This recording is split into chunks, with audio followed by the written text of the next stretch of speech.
नमस्कार, मैं हूं मुकेश कुशवाहा और आप देख रहे हैं वॉइस ऑफ पाटलिपुत्रा न्यूज। आज मिलवाते हैं उन व्यक्ति से जो बेबाक हैं और क्रिया प्रतिक्रिया देने में काफी सक्षम है। उनका नाम है रविकांत कुमार। रवि जी नमस्कार। हमारे नमस्कार। सवाल हैं जो आपसे हम पूछना चाहेंगे। ठीक है। बाढ़ सवेरा चौक से भुवनेश्वरी चौक होते हुए स्टेशन की तरफ एक जन आक्रोश मार्च निकाला जाता है, जिसमें तमाम तरह के नारे लगते हैं। बांग्लादेश में हो रहे हिंदुओं पे अत्याचार के खिलाफ बाढ़ में सारे हिंदू संगठन निकालते हैं जन आक्रोश मार्च, जिसमें तमाम हिंदू संगठन, विश्व हिंदू परिषद, बजरंग दल, बीजेपी कार्यकर्ता, श्री राम दल के तमाम कार्यकर्ता होते हैं, जिसमें बांग्लादेश के नेताओं को चप्पल जूते से मारे जाते हैं। तो इस पे क्या कहना चाहेंगे आप? सबसे पहला चीज तो मुकेश जी, ये आपके चैनल के माध्यम से हम सारे दर्शकों को बता दें कि बांग्लादेश में जो भी घटना हुई है उसका हम क्या पूरे भारतवासी निंदा करता है, लेकिन उसके पीछे का सच्चाई को कोई नहीं पकड़ रहा है। यदि आज हमारे माननीय पीएम जी यदि उतना सक्षम होते तो आज ये घटना दुर्घटना नहीं होती। बात हमारे विदेशों की नहीं है, पहले तो हम उस चीज से अपने घर को सुधार लें। कल आपने देखा बाढ़ में तमाम जितने भी हिंदू संगठन हैं सारे मोर्चा निकाले जी विरोध में। तो हम ये पूछना चाह रहे कि आप किनके विरोध किए हैं? जितने भी कल निकाले हैं जुलूस या रोड शो किए, वहां के प्रधानमंत्री का पुतला को जलाए, आग लगाए, सारे पार्टी के लोग हैं, सारे लोग पार्टी के हैं। जबकि नारा लगाना, विरोध करना विपक्षी का काम है, जैसा कि हम लोगों को पढ़ाया गया है। चूंकि सत्ता में पक्ष के साथ विपक्ष का होना जरूरी होता है, लेकिन यहां सत्ता वाले खुद सत्ता वाले के विरोध में नारा लगा रहे हैं। तो ये बात हमको नहीं समझ में आया। हमको क्या, जो भी व्यक्ति समझने वाले हैं उनको नहीं समझ में आया। ये कहने का मतलब आपका है कि सत्ताधारी अगर जन आक्रोश मार्च निकालें तो ये कहीं ना कहीं सत्ताधारियों को आईना दिखाने का काम है। नहीं, सत्ताधारियों को आईना दिखाने का काम नहीं है। ये हुआ कि अपने हाथ से अपने मुंह पे कालिख पर लगाना। मेरी बातों को गंभीरता से समझिएगा, ठीक है। एक चीज आप हमको बता दीजिए, ये ऑफिस मेरा है, हम इसमें किसी से पूछ के नहीं आएंगे मुकेश जी। ऑफिस मेरा है, 24 आवर्स हम आएंगे। अब हम यहां आने के लिए भी किसी से परमिशन लेते हैं, इसका मतलब है कि हमें कहीं ना कहीं कोई दोष है। अभी हाल फिलहाल में ही हमारे बिहार राज्य में चुनाव हुआ है। चुनाव का परिणाम सारे लोगों को पता है। उस वक्त यही लोग व्यक्ति थे जो वर्तमान में सरकार है उसके समर्थन में थे। तो आज आप क्यों आक्रोश रैली निकाल रहे हैं भाई? और आप अभी जो स्वीकार कर रहे हैं कि इंदिरा गांधी का आत्मा माननीय प्रधानमंत्री में चला जाए, हम किन्हीं का नाम नहीं लेना चाह रहे हैं। अच्छा, तो ये कहना है आपका कि जो कहा गया वक्ता के द्वारा, हाँ, कि ये सरकार तभी जागेगी, मतलब प्रधानमंत्री को टारगेट करते हुए कहा गया कि मोदी में इंदिरा गांधी का आत्मा समा जाना। तो ये तो कहीं ना कहीं ये दिखाने का कोशिश किया गया है कि वर्तमान सरकार में क्षमता नहीं है, क्योंकि पूर्व प्रधानमंत्री का नाम लेकर ये टिप्पणी करना कहीं ना कहीं अपमानजनक है। तो नहीं, इसको टिप्पणी कर, एक मिनट जी, हम आपको बीच में रोकना चाह रहे हैं। ये टिप्पणी करना नहीं हुआ, ये हुआ कि ये जो भी व्यक्ति बोले हैं ये साबित कर रहे हैं कि हम जिनके साथ हैं कोई काम के नहीं है। कहीं ना कहीं हमारे पूर्व प्रधानमंत्री जो थे श्रीमती स्वर्गीय इंदिरा गांधी जी, इनसे कहीं बेहतर काम करके गए। आप आज पूरे विश्व में ये जनघोष कर रहे हैं कि हम 56 इंची के सीना लिए हुए हैं। आपको हाल फिलहाल में नेपाल, बांग्लादेश से भी छोटा सा देश है नेपाल, जो हमारे टुकड़ों पे पलता हुआ आपको आंख दिखा रहा है? आप ऑपरेशन सिंदूर चला रहे हैं। हमें यदि मुकेश जी क्षमता है, हम सब कुछ से परिपूर्ण है, तो किसी को कहीं भी किसी भी वक्त पकड़ लेंगे। रात में ही सर्जिकल स्ट्राइक करने का कहां मतलब है? एक आप सर्जिकल स्ट्राइक करते हैं, यदि विपक्ष पार्टी पूछता है कि सर्जिकल स्ट्राइक का रिजल्ट क्या हुआ, तो आप उस पर उलझ सवाल जवाब देते हैं।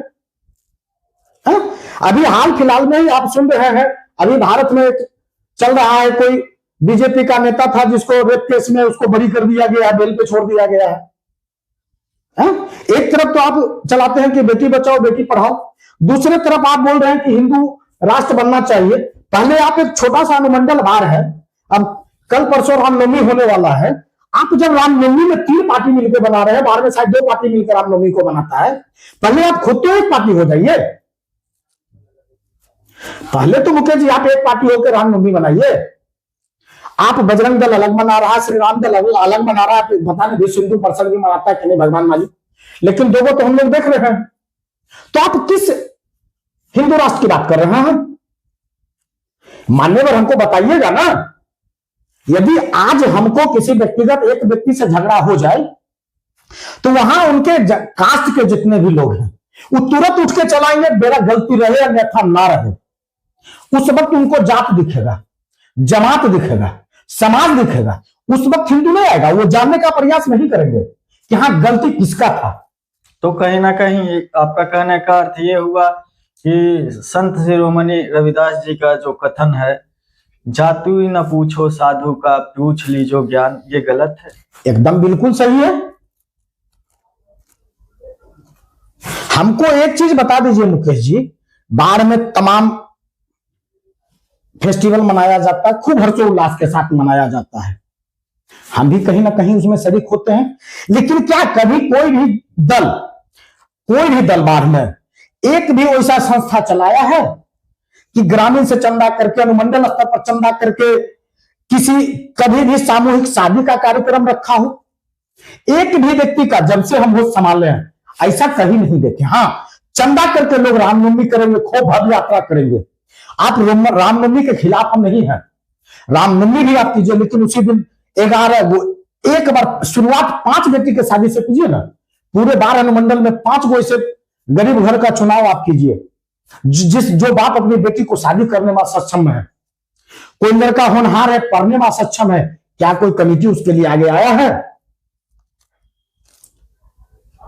तो यहां मुद्दा पे बात नहीं करना है।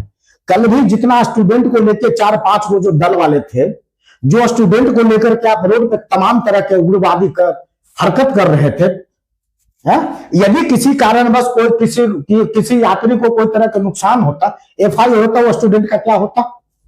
आप अपने बाल बच्चा को तो लेकर रोड पे धरना देने नहीं आते हैं। आप तो निचले तबके के जो स्टूडेंट हैं या जो गरीब गुरबा हैं, उनको तो अपने रोड पे भी जुटा लेते हैं। क्या उस गरीब गुरबा के लिए आप कोई काम किए हैं? आप तो अपना लिट्टी सेक रहे हैं। कल परसों से आप देख लीजिएगा, रामनवमी का चंदा के लिए लोग दौड़ना शुरू कर देंगे। रामनवमी में तो अभी बहुत अरे कितना समय जाने में कितना समय लगता है मुकेश बाबू? मार्च में रामनवमी होना है, दिसंबर खत्म है, 2 महीना पहले से रामनवमी का तैयारी होता है। तो कहीं ना कहीं आपको रामनवमी पर्व मनाने से परेशान नहीं? हम रामनवमी पर्व, हम भी हिंदू है और हिंदू से पहले हम एक इंसान है। हमको पर्व से कोई एलर्जी नहीं है, हम भी पर्व मनाते हैं, हमारे तो पूजनीय भगवान श्री राम हैं। लेकिन मेरा कहना यह है कि जिस तरह से आप रामनवमी के लिए चंदा करते हैं, उसी तरह से आप रामनवमी के दिन ही, रामनवमी के अवसर पर ही, रामनवमी के शुभ अवसर पर ही आप जो चंदा किसी से 100 रुपया लेते हैं, उससे 500 रुपया लीजिए, लेकिन उस दिन वही एमएस कॉलेज में सामूहिक विवाह का कार्यक्रम कीजिए, जिसमें कम से कम साल में 10 को के बेटी का कल्याण हो, जनोद्धार हो। तब लोग बढ़ चढ़ के भाग लेगा, तब गरीब गुरबा का आप पर भरोसा जागेगा। लेकिन आप तो गरीब गुरबा के नाम पर लिट्टी सेक रहे हैं, चंदा लेते हैं, कभी दर्शाए कि इतना आय हुआ, इतना व्यय हुआ। हिसाब तो मिलता है? कहां हिसाब, पब्लिकली कहां हिसाब मिलता है? रामनवमी शोभा यात्रा के बाद या कोई भी शोभा यात्रा होता है कभी भी, तो उसका तमाम खर्च को पब्लिक के सामने लाना चाहिए और एक समीक्षा बैठक होती है, उसमें कहीं ना कहीं फेसबुक सोशल मीडिया के माध्यम से ये सारी जानकारी दी जाती है। ऐसा हो सकता है कि जो सोशल मीडिया नहीं इस्तेमाल करते होंगे उनके तक ये खबर नहीं पहुंचती होगी। नहीं, यदि होता है तो बढ़िया बात है। यदि सामाजिक समाज के सामने उसको रखा जाता है तो खूब बढ़िया बात है और रखना चाहिए। लेकिन एक चीज और है मुकेश जी, कि आप वही सत्ता में हैं, उसके बाद आप सत्ता के खिलाफ नारा लगा रहे हैं। कहीं ना कहीं सरकार अपने डिसीजन को लेने में असफल है, या उन्हें महसूस हो रहा है कि सरकार जो है पावरफुल डिसीजन नहीं ले पा रही है, तो इसके लिए वो भी विरोध में है। कि देखिए, संगठन या कोई सामाजिक व्यक्ति समर्थन किसी भी दल को दे सकते हैं, उनका ये अपना मत है, अपना सोच है, पर उस संगठन के आड़ में अन्य सामाजिक लोगों को जो संगठन में है नहीं है उनको परेशानी नहीं होना चाहिए। क्योंकि कहीं ना कहीं हिंदू संगठन नहीं, जहाँ पे बौद्ध हैं, जहाँ पे ईसाई हैं, जहाँ पे मुस्लिम हैं, वहाँ पे सारे अपने त्योहार में कहीं ना कहीं, जैसे सीए का हुआ था तो उसमें सारे मुस्लिम और हिंदू लोग भी सीए के खिलाफ में आए थे। तो देखिए, कहीं ना कहीं तो हो रहा है अत्याचार अन्य देशों में। देखिए, एक चीज मुकेश जी हम आपको आपके चैनल के माध्यम से दर्शकों को बता दें कि ये सब राजनीतिक प्रोपेगेंडा है, ठीक है ना। आप हमको एक चीज बता दीजिए, आज हम सुबह माननीय गृह मंत्री का एक स्टेटमेंट सुन रहे थे कि 2005 के पहले लोग पलायन किए थे, ठीक है, 2005 के पहले लोग बिहार से पलायन किए थे। तो हम माननीय गृह मंत्री से एक चीज पूछना चाहते हैं कि आप सर्वे करवा दीजिए, बस एक छोटा सा सर्वे, आप दिल्ली आजादपुर मंडी चले जाइए और वहां देख लीजिए कि 2005 के बाद वाला नवयुवक खट रहा है कि नहीं खट रहा है आजादपुर मंडी में। क्योंकि उतना बल्क मात्रा में आपको कहीं नहीं मिलेगा लेबर क्लास। अरे भैया, आपके पास लालू जी और राहुल जी के छोड़ के कोई और मुद्दा नहीं है। आप वैसा काम कीजिए ना, आप हर हमेशा लालू जी, तेजस्वी जी, राहुल जी, लालू यादव क्यों कर रहे हैं? आप अपना काम कीजिए ना, आप काम से अगला का मुंह बंद कर दीजिए। लालू जी खूब गंदा काम कर दिए। आप 11 साल से सत्ता में केंद्र में बैठे हुए, 2014 से 26 तेसर टर्म आपका हुआ है। आप क्या किए हैं सो बता दीजिए। जीरो स्तर पर आके आपने क्या किया? 11 साल आपको मिला, थर्ड टर्म आपका केंद्र में है, सेकेंड टाइम आपका बिहार में है। आप ये बता दीजिए कि आप क्या किए? जंगल राज, लालू जी पूरा जंगल राज करके चल गए, पूरा कचरा करके चल गए। आप क्या किए? 2 टर्म आपका सरकार बिहार में रहा, 33 टर्म आपका सरकार केंद्र में है। आप क्या किए हैं? आपको लालू जी, तेजस्वी जी, राहुल जी छोड़कर कोई चीज नहीं दिखता है? लालू जी के आवास को लेकर के रोज तमाम तरह की टिप्पणियां दिया जा रहा है। क्या फायदा है टिप्पणी देने से? आप काम कीजिए ना। आप जनमानस के लिए क्या काम किए हैं? ये सवाल है ना जनता का, पूछने का अधिकार है ना मेरा। जरूर है? आज अभी हम हॉस्पिटल चले जाएं, बाहर में एक छोटा सा अनुमंडल अस्पताल है, यदि जान पहचान है तो घंटों हमको बेड में मिलेगा, घंटों रातों 10-10 दिन तक बेड में मिलेगा। वही थोड़ा सा बढ़िया कपड़ा पहने और थोड़ा सा जान पहचान है, डायरेक्ट डॉक्टर आके हमको ट्रीटमेंट कर रहे हैं। यही आपका सुविधा है? माननीय स्वास्थ्य मंत्री जी, आप शिक्षा में चले जाइए ना। आपको क्या लग रहा है कि मध्याह्न भोजन करा के आप किसी को IAS IPS बना दीजिएगा? आप जगह स्कूल का सर्वे करवा के देख लीजिए तो क्या वहां का स्थिति है। आपका बच्चा कई गो पढ़ रहा है सरकारी स्कूल में? एक अदना सा वार्ड कमिश्नर का लड़का बता दीजिए जो कि सरकारी स्कूल में पढ़ता हो। MP MLA का बेटा को तो छोड़ दीजिए, एक अदना सा जो मतलब सबसे पंचायती राज में सबसे निचला पैदान पर वार्ड कमिश्नर है, उसका बेटा सरकारी स्कूल में नहीं पढ़ता है, क्योंकि उसको भी पता है, जनप्रतिनिधि उसको भी पता है कि सरकारी स्कूल में पढ़ाई नहीं होता है। और आप तो लंबा लंबा दिन हाँक रहे हैं कि हम तो खूब बढ़िया व्यवस्था किए हुए। गृह मंत्री जो तो हाल ही में कहे हैं भाषण में कि बिहार में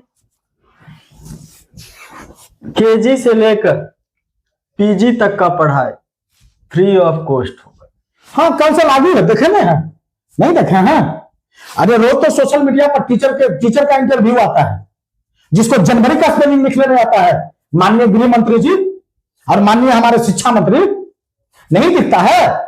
जनवरी का स्पेलिंग मास्टर को नहीं पढ़ने आता है, लिखने आता है, वो क्या बताएगा कि जनवरी क्या होता है और फरवरी क्या होता है? इसीलिए तो मुंह मत मेरा खुलवाइए, इसीलिए तो ठीक है, निकम्मा जो सरकार है ना, मुंह मत मेरा खुलवाइए। आप हॉस्पिटल चले जाइए, एगो ढंग के आपको डॉक्टर नहीं मिलेगा जो कि आपका फर्स्ट एड कर सके। और बात दिव्य हाँकना तो बहुत बड़ी बड़ी बातें हैं, लेकिन इसीलिए तो वर्तमान सरकार कह रही है कि टीचर पहले अपना सारा संपत्ति का ब्यौरा दे और फिर अपना भुगतान। अरे एजुकेशन का संपत्ति ब्यौरा से क्या लिया दिया है मुकेश बाबू? एजुकेशन मतलब संपत्ति उसके पास अरबों का, ऐसे हमको क्या लिया दिया है? हमको सुबह 9 से 4 बजे तक तुम्हारा ड्यूटी चाहिए। एक दूसरा चीज, ड्यूटी के बाद आपको पढ़ाना आना चाहिए। आप सर्वे करवा के ही देखिए, आप तो सर्वे में खूब लंबा लंबा रेगुलेशन बना दिए। क्या कभी टीचर को आज टीचर को लीजिए इंटरव्यू कि जनवरी से लेकर दिसंबर तक स्पेलिंग आता है? उसको नहीं आता है। हमारे छोटे छोटे यूट्यूबर भाई जो हैं, रोज आपको सच का आईना दिखा रहे हैं, क्या कार्रवाई कर रहे हैं? हॉस्पिटल में जाइए, डॉक्टर नदारत है, जो नर्स है वो अपना हॉस्पिटल चला रहा है। बिल्डिंग तो बहुत बड़ा बना दिए, क्योंकि बिल्डिंग बनाइएगा तो कमीशन आपको भी मिलेगा, ठेकेदार को भी मिलेगा। पेशेंट को क्या मिला, जनता को क्या मिला? सरकार में तो आप जनता के वोट से बने हैं, ना कि ठेकेदार के वोट से मिले बने हैं। हमको बिल्डिंग नहीं चाहिए, हमको पेड़ पर इलाज चाहिए, लेकिन प्रॉपर इलाज चाहिए। हमको एकदम खुला मैदान में पढ़ाई चाहिए, लेकिन पढ़ाई चाहिए। आज प्राइवेट स्कूल में, प्राइवेट जितने भी सारे स्कूल है, सिर्फ माई बाप को लूटने के लिए स्कूल है। पढ़ाई के नाम पर सब जगह जीरो है। एक बार शिक्षा मंत्री से हम आग्रह करना चाहते हैं, माननीय गृह मंत्री से हम आग्रह करना चाहते हैं कि एक बार सारे टीचर के, सारे डॉक्टर को आप अपने स्तर से एक बार उसका क्वालिफिकेशन, उसका अभी चेक करवा के देख लीजिए, आपको सब कुछ दूध का दूध, पानी का पानी हो जाएगा। हम कोई पार्टी के समर्थन में नहीं है, ना कोई पार्टी के विरोध में है। आप जिस जनता का वोट लेके आप वहां तक पहुंचे, गृह मंत्री बने हैं, सीएम बने हैं, एमपी बने हैं, एमएलए बने हैं, वही गरीब जनता के बने जिसको ना समुचित इलाज मिल पाता है, ना समुचित पढ़ाई शिक्षा मिल पाता है, ना समुचित रोजगार मिल पाता है। आपको चुनाव में वोट देने के लिए दिल्ली से, हरियाणा से ट्रेन में धक्का खा के आके आपको चुनता है, और फिर आपको वही नरक में आप उसको भेजने का काम करता है। आप हमको मुकेश जी बता दीजिए, सुबह माननीय गृह मंत्री बोल रहे थे कि हमको 5 साल लगेगा। भैया सब कुछ आपके हाथ में, लॉकडाउन तो आप 24 घंटा में कर दिए थे, तो फिर सिस्टम सुधारने में आपको 5 साल चाहिए? सिस्टम सुधारने में तो 5 साल नहीं चाहिए मुकेश बाबू। लॉकडाउन आपके राज में हम सब कुछ, आपके थीम में सब कुछ देखे, नोटबंदी देखे, लॉकडाउन देखे, शराबबंदी देखे, कहीं आप सक्सेस नहीं किए, सब जगह फेलियर है। हम तो आपके चैनल के माध्यम से बड़े चैनल वालों को भी आग्रह करते हैं कि एक बार खुले मन से हमको आमंत्रित करके बुलाइए, लेकिन वहां भी आप उसी को बुलाइएगा जो आपका चमचा है। आप जितना सवाल उसको दीजिएगा, उतना ही सवाल का जवाब वो आपको देगा। एक भी कोई भी नेता, छोटा नेता, वार्ड कमिश्नर हो जाए, मुखिया हो जाए, जन प्रमुख हो जाए, पंचायत समिति हो जाए, जिला परिषद हो जाए, एमपी हो जाए, एमएलए हो जाए, एक व्यक्ति का भी नाम आप बताइए जो कि जन अधिकार के लिए काम किया हो। तो फिर बार बार चुना क्यों जाता है? जनता को गुमराह किया जाता है, प्रलोभन दिया जाता है। तो इसमें तो जनता दोषी है। 110% जनता दोषी है। वो क्या करे, मजबूर है, दबंगों के हाथों मजबूर है वो वोट डर से देता है, नहीं वोट डर से देगा तो कहानी तो आप लोग को सबको पता है। यहां है कि आप खिलाफ कीजिएगा तो जेल जाइएगा, आप खिलाफ कर कैसे दीजिएगा। सब ऊपर के जितने भी बड़े बड़े जनप्रतिनिधि हैं, लोकल गुंडा मवाली को रखे हुए हैं कि आप अपने अपने एरिया से हमको वोट दिलवाइए, जैसे आपको वोट दिलवाना है, जैसे जनता टूटे।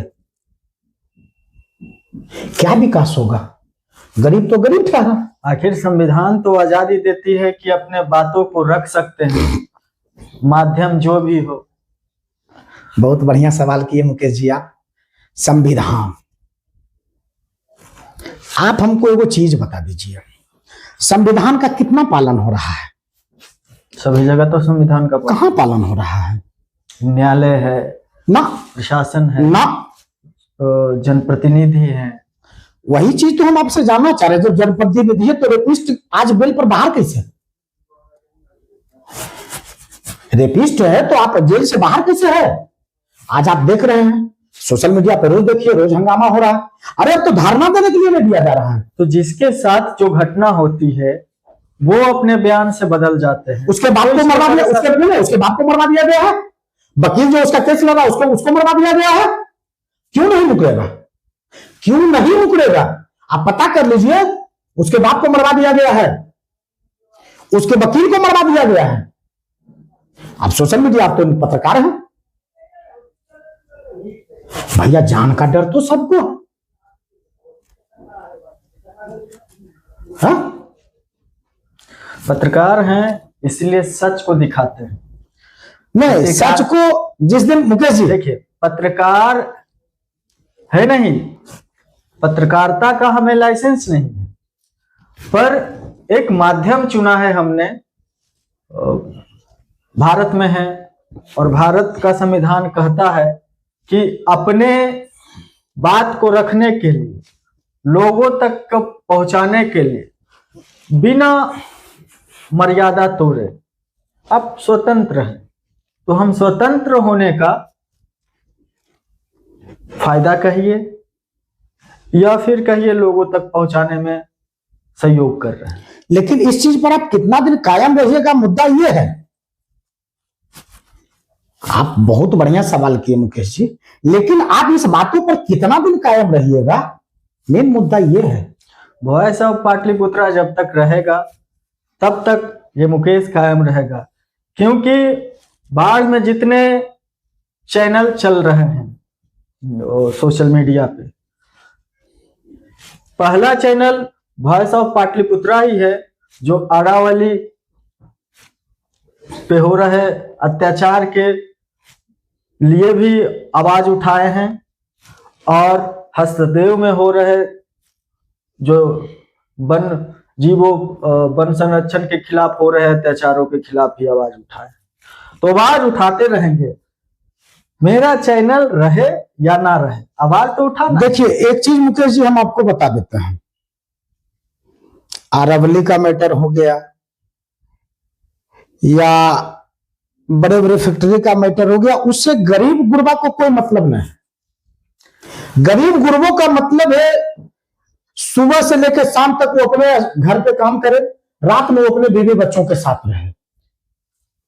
ठीक है, यदि यहां किसी के यहां काम भी कर लेगा तो उसको पैसा नहीं मिलेगा। आज गृह मंत्री जी खूब बढ़िया बयान दिए कि जो सूदखोर है हम उस पर लगाम लगाएंगे। खूब बढ़िया बात। आपसे पहले आपके सीएम, आपके में हम लोग के सीएम मानव श्रृंखला बनाए दहेज प्रथा के खिलाफ, उसके बाद दहेज और बढ़ गया। माननीय गृह मंत्री जी से हम ये पूछना चाह रहे हैं कि आप सूदखोरों पर लगाम तो आप लगा दीजिएगा, मान लिए हम, आप पावर में हैं, आप कुछ भी कर सकते हैं, तो उसका अल्टरनेट व्यवस्था आप क्या किए? यदि किसी गरीब गुरबा के बेटी का शादी होगा तो क्या आपके पास फंड है उसको देने के लिए? है? किसी का बाप बीमार है, आपके पास फंड है देने का? सरकारी हॉस्पिटल में बेड तो आपके पास जूझ में रहा है।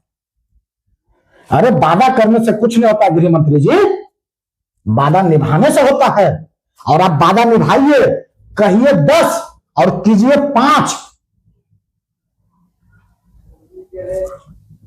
1% भी तो आप कह दीजिए, 1% भी तो आप अपना जमीन स्तर पर आके बता दीजिए कि हम 1% में ये काम किए हैं।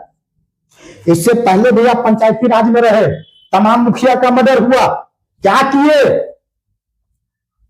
बताइएगा ना। पूर्व पंचायती राज मंत्री, वर्तमान गृह मंत्री, आप खूब लंबा लंबा भाषण यही नालंदा में जाके दिए थे कि हमारे समाज के बेटी बहू लड़का पर कोई कुछ होगा तो उसका कतरा कतरा। क्या किए आप बताइए। आपके घोषणा के बाद मुजफ्फरपुर में एक बच्ची का रेप होता है, आप ही के सोजापिए से। आप क्या किए? आखिर आपका कहना है कि कहीं ना कहीं गृह मंत्री सम्राट चौधरी जी, उसके पहले रहे पंचायती राज मंत्री सम्राट चौधरी जी, ये अपने दोनों कार्यकालों में सिर्फ बयानबाजी ही किए हैं, जमीनी स्तर से कोई काम नहीं। तो उनका आत्मा उनका जमीन खुद ही कबूल करता होगा। लेकिन जैसे ही गृह मंत्री बनते हैं तो वो अतिक्रमण हटाने में तो सबसे आगे रहते हैं। अरे अतिक्रमण किसका आप हटाए, सो तो बताइए। अतिक्रमण आप हटाए किसका है? अतिक्रमणकारियों का। क्या उसमें सिर्फ पासवान दलित का अतिक्रमण में है? बड़े बड़े बिल्डिंग वाले में है आपको हिम्मत? अरे वो तो पहले से दबा कुचला, उस पे मार के कद्दू पे तीर मारने वाली बात हुई। अतिक्रमण मुक्त हो गया ना बिहार। सम्राट चौधरी जी, माननीय गृह मंत्री से पूछ लीजिए कि अतिक्रमण मुक्त बिहार हो गया। काम तो चल ही रहा है। कहां काम चल रहा है? चलिए बार बाजार, चलिए बार बाजार, नया कार लेके चलिए, बिना स्क्रैच के आ जाएगा। यदि आप बाजितपुर से घुसिए, अब भुवनेश्वरी मोड़ पर निकल जाइए, यदि कार आपका बिना स्क्रैच का निकल गया तो हम मान लेंगे कि अतिक्रमण हट गया। अरे भैया, कहना और बात है, करना और बात है, ठीक है। तो बुलडोजर लेकर कहीं ना कहीं आम पब्लिक को परेशान करने का। आम पब्लिक को नहीं, गरीब गुरबा जो बेचारा प्लेटफॉर्म फुटपाथ पे सब्जी बेच रहा है, जिससे उसको 2 रुपया का आय हो रहा है, उसको हम डिस्टर्ब किया। उसके लिए अतिक्रमण आप हटाए, उसका हम 100% 1000% समर्थन करते हैं। क्या बाढ़ में का वो सब्जी मंडियां बना दी है स्पेशल, एकागो टेम्पो पड़ाव बना दिए हैं, एकागो हवा का पड़ाव बना दिए हैं। बाद में नगर पालिका से करोड़ों का कमाई होता है।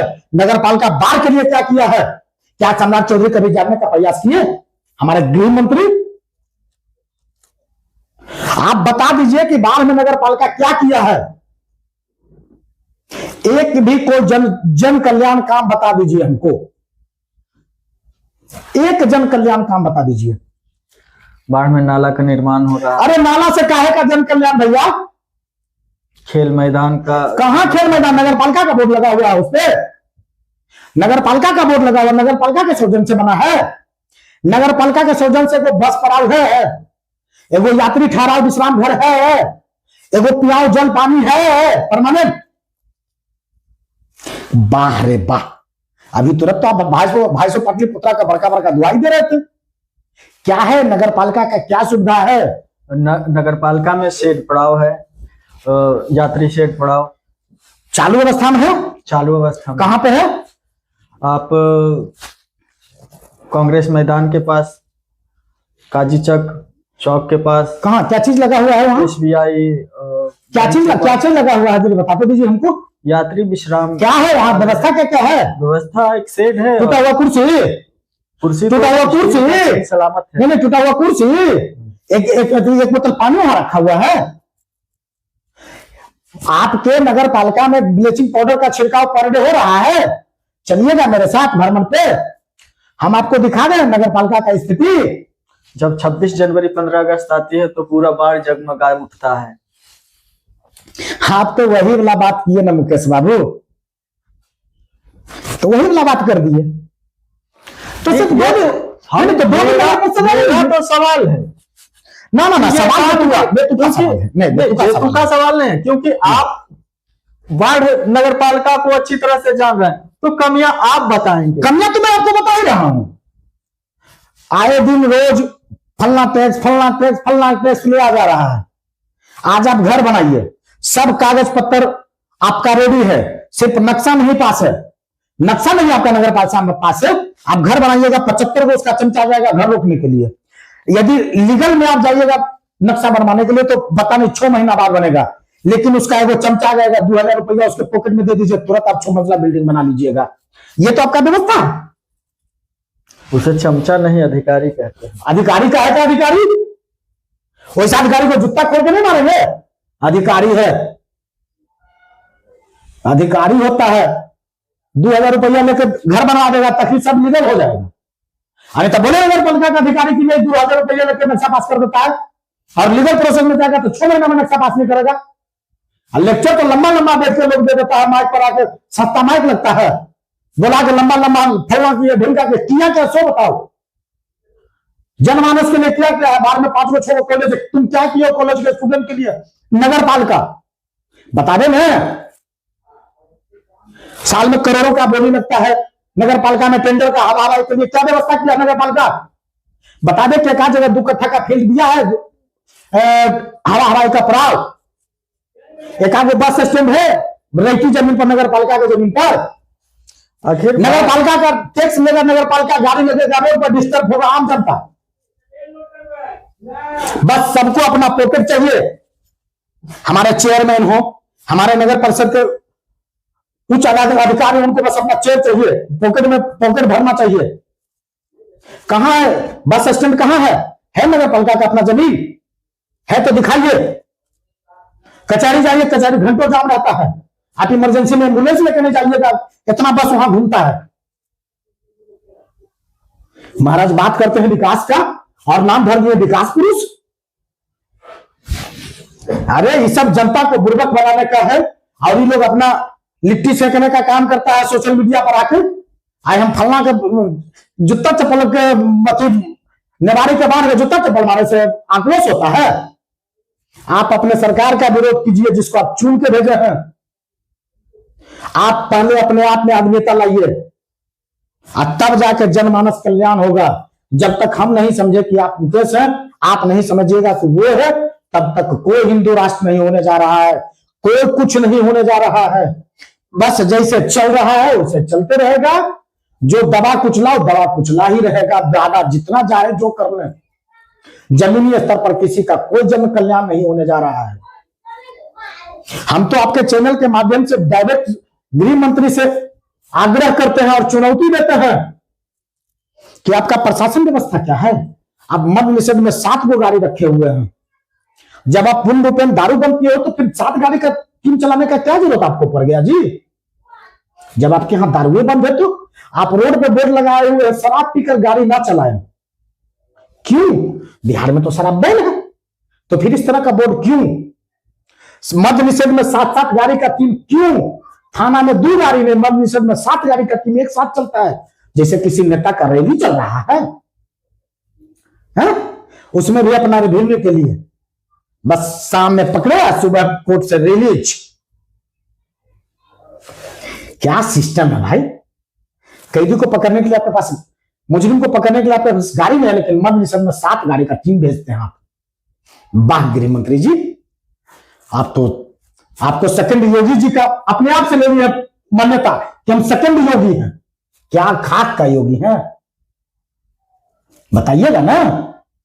कानून व्यवस्था आपके हाथ में है, किस किस चीज पर आप लगाम लगा लिया बता दीजिए ना।